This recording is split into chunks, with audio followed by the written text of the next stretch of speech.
सबको जय मसीह की। आइए हम सब उस वचन के लिए प्रार्थना करते हैं जो पवित्र वचनों में परमेश्वर के दास पास्टर अंकु यूसुफ नूला जी द्वारा, परमेश्वर की दासी पास्टर सोनी यूसुफ नूला जी द्वारा दिया जाता है। सर्वशक्तिमान परमेश्वर, हम आपका धन्यवाद करते हैं पिता खुदावन खुदा कि आपने हमें एक नए दिन के साथ खुदावन आप ब्लेस किया। हम धन्यवाद करते हैं पिता परमेश्वर। बाइबल कहती धन्यवाद के साथ, स्तुतियों के साथ उसके फाटकों में प्रवेश करते चलो है मेरे जिंदा परमेश्वर। मैं आपका धन्यवाद करती हूँ खुदावन खुदा।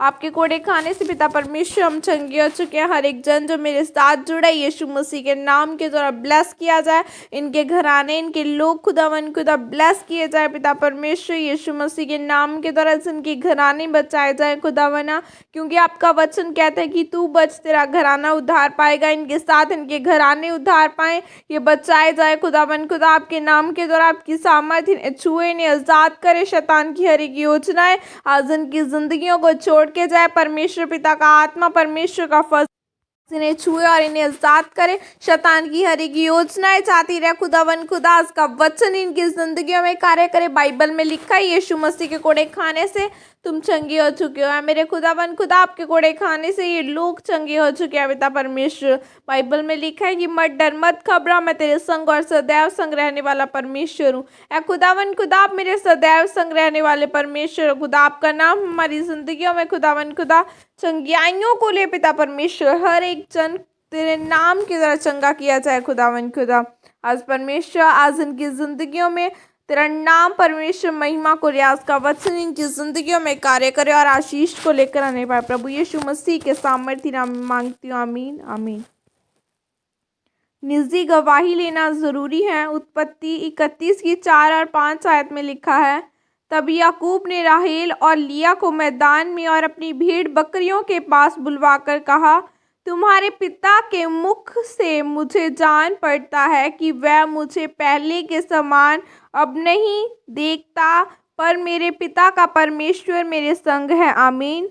मेरे प्रियो, बाइबल में लिखा है कि याकूब ने जब अपने दोनों पत्नियों और बच्चों को लेकर अपने गांव वापस जाना चाहा तो उसने अपनी दोनों पत्नियां राहेल और लिया को मैदान में अपनी भेड़ बकरियों के पास बुलाया। उसके लिए वहां से निकलना आसान नहीं था, क्योंकि अगर आप एक विश्वासी हैं और अपने जीवन में सब कुछ वापस लेना चाहते हैं तो आपके पास सबूत और गवाही होनी बहुत ज़रूरी है कि परमेश्वर आपके साथ है। अगर आपने पवित्र आत्मा पाया है तो यह अविश्वासियों और दूसरे लोगों के लिए सबूत नहीं है, लेकिन कुछ ऐसा शारीरिक सबूत जो यह साबित करे कि इस व्यक्ति के ऊपर परमेश्वर का हाथ है। बाइबल कहती है कि याकूब का मामा उसको वहां से जाने नहीं देना चाहता था, इसलिए उसके मामा ने कहा कि जितनी काली भेड़ें हैं उनमें से जितनी धारी वाली बच्चे